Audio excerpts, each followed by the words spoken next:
नमस्कार मित्रांनो, माझ्या चॅनलमध्ये सगळ्यांना स्वागत. ते आहे मी आज देवगावमध्ये आलेली आहे, जे तुकाराम महाराजच्या इथं. तर मी तुम्हाला सगळी हिस्टरी मी देणारी आहेत आणि पाहत राहा. मी काय काय आहे सगळ्यांना मी तुम्ही दाखवणार आहे तुम्हाला, आणि माझी व्हिडिओमध्ये पाहत राहा. तर मित्रांनो, तसं पाहायला आपण हे जो आहे तुकारामचे महाराजचं जे आहे जन्मस्थान मी दाखवणार आहे तुम्ही लोकांना, आणि पुढं एक मंदिर आहे ते वैकुंठाला गेलेले.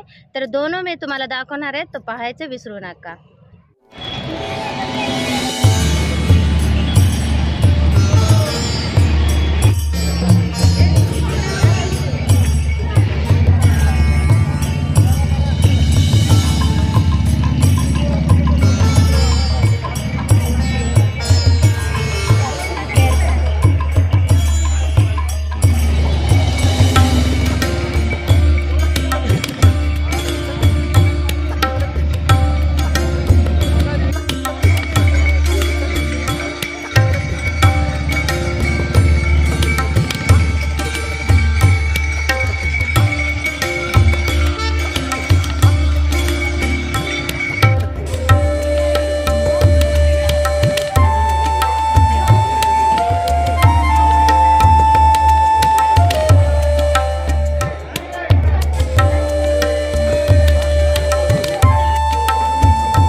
नमस्कार मित्रांनो, माझ्या चॅनलमध्ये सगळ्यांना स्वागत. ते आहे मी आज देवगावमध्ये आलेली आहे, जे तुकाराम महाराजच्या इथं. तर मी तुम्हाला सगळी हिस्टरी मी देणारी आहेत आणि पाहत राहा. मी काय काय आहे सगळ्यांना मी तुम्ही दाखवणार आहे तुम्हाला, आणि माझी व्हिडिओमध्ये पाहत राहा. तर मित्रांनो, तसं पाहायला आपण हे जो आहे तुकारामचे महाराजचं जे आहे जन्मस्थान मी दाखवणार आहे तुम्ही लोकांना, आणि पुढं एक मंदिर आहे ते वैकुंठाला गेलेले. तर दोनों मी तुम्हाला दाखवणार आहे, तर पाहायचं विसरू नका.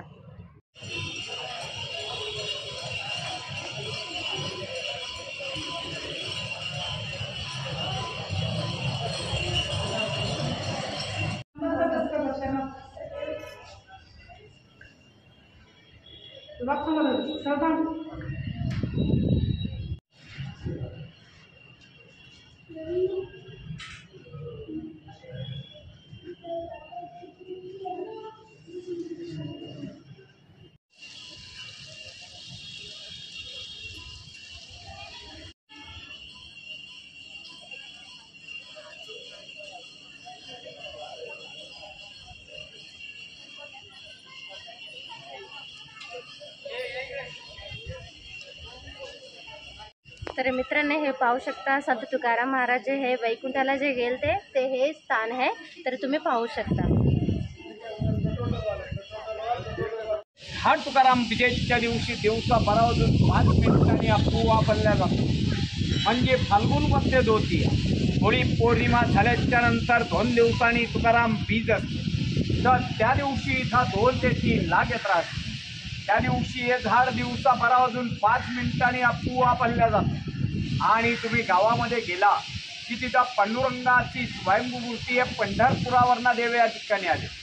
आपल्याला देहू आणि पंढरी अशी दोन्ही क्षेत्र घडली जातात। आणि तिथे एक शिळा मंदिर म्हणजे असं की ज्या वेळेला रामेश्वर भट्टांनी इंद्राणीच्या डोहामध्ये ग्रंथ बुडवले त्या ठिकाणी इथं एक मैलावरती यावं, परंतु तिथले शिळा ज्या शिळेवरती तुकाराम महाराजांनी 13 दिवस पोषण केलं आणि 13 दिवसानंतर जी ग्रंथ कोरड्याच्या कोरडे वरती आले ते ग्रंथ आणि त्या शिळेची स्थापना मोठ्या मंदिरामध्ये केलेली आहे।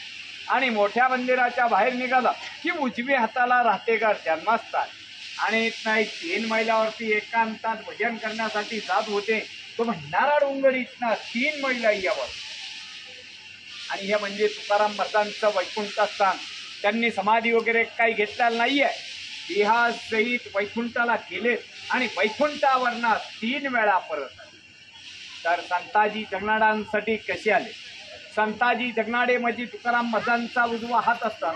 त्यांनी तुकाराम महाराजांच्याकडनं वचन घेतलेलं असतं। वचन असं घेतलेलं असतं की तुम्ही वैकुंठाला गेले तर मी तुमची सेवा करेन, आणि मागाहून जर मी वारलो तर माझ्या दियाला मुखमाती करायला तुम्हाला यावं लागेल। मागाहून ते वारले जातात। वारल्याच्या नंतर तिथले गावकरी म्हणजे 5 ते 6 मैलांचं गाव आहे सुदुम्र म्हणून, तर तिथले गावकरी खड्डा वगैरे खणतात, प्रेत काढायचा प्रयत्न करतात, प्रेत काही काढले जात ही अफवा। पण ज्या वेळेला तुकाराम महाराज वैकुंठावरनं खाली येतात आणि एक बंदरभर माती टाकतात त्याच वेळेस ते प्रेत गाडले। तसेच ते निळोपर आहे, नगर जिल्हा पारनेर तालुका पिंपळनेर तंचं गाव, त्या गावावरून ते इथं येतात। इथं आल्याच्या नंतर तुकाराम महाराज वैकुंठाला गेलेले असतात, तर त्यांचं असं म्हणणं असतं तुकाराम महाराज मुलीसाठी वैकुंठावरनं खाली येतात, संताजी जगनाडांसाठी येतात, तर माझ्यासाठी काही होऊ शकत नाहीये, मी त्यांचा शिष्य आहे। म्हणून ते या झाडाखाली बसून 42 दिवस उपोषण करतात। तर त्यांचे इथं 42 दिवस उपोषण पूर्ण झाल्याच्या नंतर त्यांना स्वतः पांडुरंग भेटतात, तर ते पांडुरंगाला अभंगाद्वारे असे म्हणतात, येथे तुझा लागी बोलाविले कोणी प्राचुल्या वाचून आला शिका, निळा म्हणे आम्ही न ओळखीचे देवा तुकयाचा धावा करतो। मी तुकाराम महाराजांचा धावा केलेला आहे, तू धावा केलेला नाहीये, तुला मी ओळखत नाहीये, तू इथे आला कसं, असे निळोपर आहे पांडुरंगाला म्हणतात। नंतर पांडुरंगाला प्रश्न पडतो, तुकाराम महाराजांना वैकुंठावरनं खाली पटवतात। तशीच त्यांची मुलगी भागीरथी तुकाराम बीज झाल्याच्या नंतर 3ऱ्या दिवशी रंगपंचमी असते। वडील वैकुंठाला गेल्याच्या नंतर ती 3ऱ्या दिवशी सासरीवरनं येते। वडील बिगर विचारता वैकुंठाला जातात, म्हणून ती आपल्या देहाचा त्याग करते। त्याग करून आत्महत्या करायचा प्रयत्न करते, तर त्यावेळेला आत्महत्या करायचं साधन म्हणजे इंद्राणीच्या डोहामध्ये उडी मारते। तर ती इंद्राणीच्या डोहामध्ये उडी मारते। उडी मारल्याच्या नंतर पांडुरंग स्वतः मत्स्य अवतार धारण करतात आणि तिला ते वरचेवर तारतात। तारल्याच्या नंतर रंगपंचमीच्या दिवशी मुलेची आणि तुकाराम महाराजांची भेट होते। बस मी तुकाराम महाराजांच्या घराण्यातला इथला पुजारी, माझी स्वतःची 9वी पिढी चालू आहे। तिथे तुकाराम महाराजांना पांडुरंगाला नैवेद्य करून रोज सकाळी महापूजा केल्या जाते। काही आपली इच्छा असली दक्षिणा दिली तर घेतली जाते, नसले तर जबरदस्ती नाही आहे। तर त्यांचा शेवटचा अभंग जातेवेळेचा असा आहे, आम्ही जातो तुम्ही कृपा असू द्यावी, सकळा सांगावी विनंती माझी, वाढ वेळ झाला उभा पांडुरंग वैकुंठाचे रंग बोलावितो, अंतकडे विठू अम्मासी पावला कुडी स्वैत झाला गुप्त।